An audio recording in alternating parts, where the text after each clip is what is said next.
Fala pessoal, hoje vamos falar sobre Estou Pensando em Acabar com Tudo, longa dirigido e roteirizado por Charlie Kaufman, lançado pela Netflix, que está dando um nó no juízo de muita gente.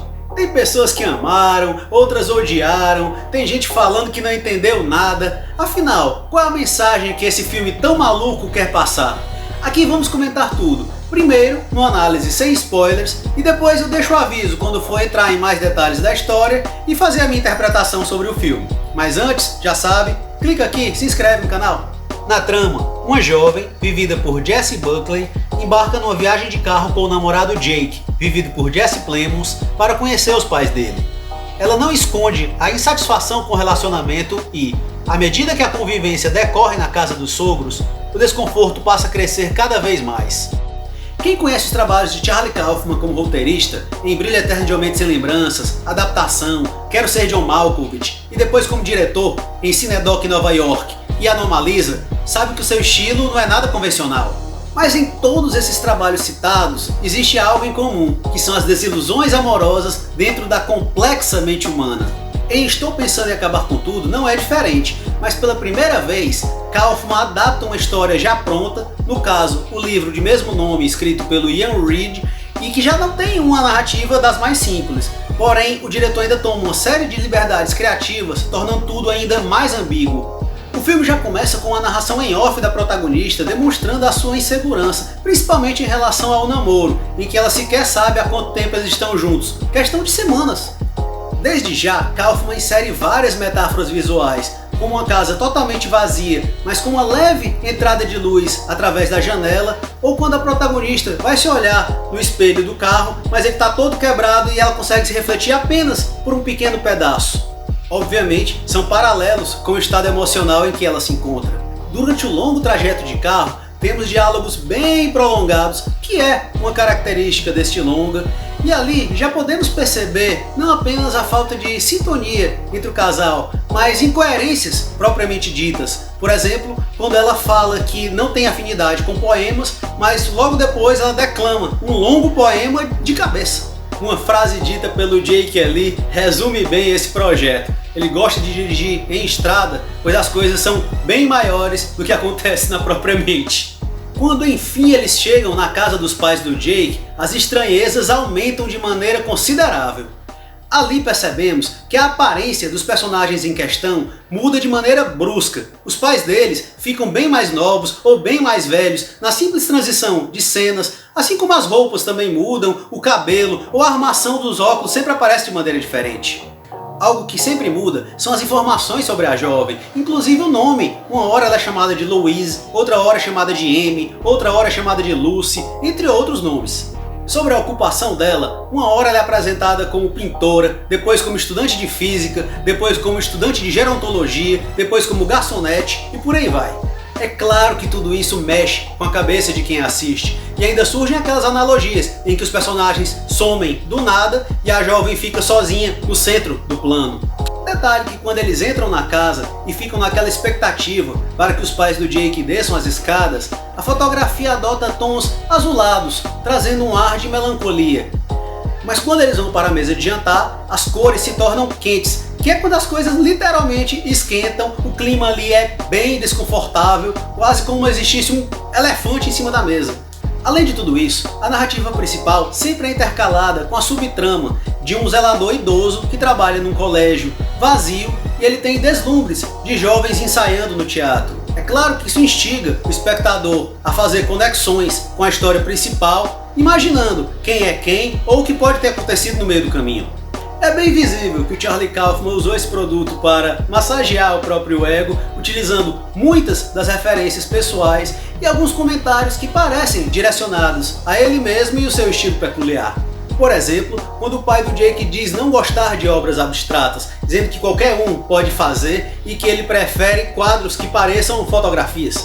Ou quando a própria jovem cita o filme Uma Mulher Sob Influência, de 1974, dirigido por John Cassavetes, em que ela diz não entender como alguém consegue assistir um filme de 2 horas e meia sobre nada e questiona se tudo não passa de um tormento emocional da cabeça dos personagens. A metalinguagem do filme dentro do filme, em que ele inclui ali uma piada com o diretor Robert Zemeckis, aparece um DVD do filme Uma Mente Brilhante, que serve como código de narrativa para uma cena posterior. Alguém canta uma música de Oklahoma, o musical favorito do Charlie Kaufman, e por aí vai. Na reta final, Kaufman vai abraçando cada vez mais o surrealismo e a falta de obviedade da narrativa. Ele utiliza balé, teatro, animação e outros elementos subjetivos que podem até parecer não fazer sentido, mas eles não são gratuitos dentro das pretensões do realizador, ainda que ele nunca mastigue nada ele entrega de bandeja, necessitando o desprendimento de realidade por parte do espectador, além da boa vontade para refletir sobre tudo aquilo. Falando rapidamente sobre as atuações, todas excelentes, a Jessie Buckley, ela capta a insegurança e até o charme de uma garota que foge dos padrões de beleza e postura. O Jesse Plemons está perfeito no papel do Jake, pois ele já tem aquele jeito de introvertido e as expressões de sofrência que combinam com o personagem. Vale destacar a atuação fabulosa tanto do David Thewlis como da Toni Collette, que mulher, Toni Collette, como os pais excêntricos do Jake, causando um incômodo constante. Eles roubam a cena sempre que parecem. Estou Pensando em Acabar com Tudo é um mirabolante estudo sobre relacionamentos, zona de conforto, imaginação deturpada e a velhice. Definitivamente ele não é fácil de ser apreciado, porém, quem estiver disposto a desvendar tantos códigos pode ter uma boa experiência, mas não necessariamente feliz. A nota? 8,5. Bom pessoal, agora vamos para a zona com spoilers, onde eu vou tentar trazer as minhas interpretações sobre o longa. Lembrando, só continue o vídeo se você assistiu ao filme, aí vai o aviso. Antes de tudo, toda a obra é construída a partir do ponto de vista do seu realizador, podendo ele revelar ou não quais são as suas intenções. Por mais que o Charlie Kaufman tenha dito que não existe teoria certa ou errada em Estou Pensando em Acabar com Tudo, que ele realmente quis deixar tudo aberto para interpretação, com certeza ele tem a sua versão ideal. A nós cabe especular e montar o quebra-cabeça da maneira que entendeu. Particularmente, interpretei a história de duas maneiras. Uma a partir do ponto de vista da jovem e outra a partir do ponto de vista do Jake. A dele é a que mais se aproxima do livro. No caso, tudo não passa de um grande devaneio da mente do Jake, das suas frustrações ou o que ele gostaria de ter vivido. Então, a jovem vivida pela Jessie Buckley nunca existiu de fato. Ela não apenas era produto da imaginação do Jake, como eles eram a mesma pessoa, o que justifica aquela cena em que ela encontra uma foto dela mesma criança na casa dos pais dele. Ela é uma projeção de tudo que ele queria, uma namorada bonita, inteligente, descolada, que pode ter existido ou não. Ela pode ser uma mistura de várias ex-namoradas com aqueles nomes ali citados, ou profissões também citadas, ou não ser ninguém. Ele é mostrado como um homem introvertido, que viveu a cuidar dos pais, com quem nunca foi feliz de fato. É possível imaginar que ele cuidou do pai e da mãe durante toda a velhice e ele tinha a arte como um refúgio, como aqueles livros e pinturas que aparecem no seu quarto e a moça imaginária acreditava serem dela, além do cinema, que ele cita tantas vezes. O Jake se torna então aquele zelador idoso e solitário da escola, inclusive o uniforme dele é visto na máquina de lavar roupa na casa dos pais dele. A vida toda ele foi a pessoa que abriu mão do próprio bem, e um símbolo disso é quando ele oferece a sandália para a namorada e ele fica sem, um ato que se repete na sua versão mais velha. A vida dele passa a ser uma coisa sem cor, e um dos poucos prazeres é tomar aquele milkshake de beira de estrada, o que mostra naquele lixeiro do lado de fora da escola, cheio de copos vazios. Ele tem apenas deslumbres de alegria, e aquela bela cena do balé mostra o que poderia ter sido a sua vida. Ele jovem, encontra uma moça, eles dançam, estão prestes a casar, mas ele é impedido e morto por ele mesmo, a versão mais velha dele. Ao final mesmo, ele morre dentro do carro, possivelmente por suicídio, não sem antes ter uma visão de uma animação de onde sai um porco sujo. É justamente como ele se sentiu a vida toda, como aqueles porcos em que ele descreve a morte na casa dos pais, e ele, nu, ainda tem mais um devaneio do que poderia ter sido a sua vida. Vemos então ele reproduzindo na íntegra o discurso de John Nash, aquele físico com esquizofrenia vivido pelo Russell Crowe em Uma Mente Brilhante, ao receber o prêmio Nobel, sendo ovacionado por todos que estão com a maquiagem de envelhecimento propositalmente irreal, quase como zumbis, quando na verdade ele está morto dentro do carro, soterrado na neve. A Agora, na outra versão que vi como possível de interpretação, a partir do ponto de vista dela, vejo como uma subjetiva busca pela individualidade e o sentimento de deslocamento dentro daquele relacionamento. Desde o início do filme, ela fala o título, "Eu estou pensando em acabar com tudo", ou seja, ela já não estava feliz naquele namoro que teve início há pouco tempo. Tanto em que um dos raros momentos de alegria é logo no início, em que ela não esconde o sorriso ao ver a neve cair sobre ela. Os muitos nomes e profissões que a ela são atribuídos podem ser fragmentos da personalidade inquieta dela, que nunca encontrou um rótulo, algo visto como necessário pela sociedade. Ao longo do filme, ela recebe várias ligações, inclusive com nomes ali, alguns dos que chamavam ela, mas ela apenas se recusa a atender às chamadas. Pode ser uma indução ali, que é ali a própria voz interna dela, querendo dar uma orientação, querendo dar um norte, mandando ela sair dali, mas ela recusa a ouvir essa tal voz interna.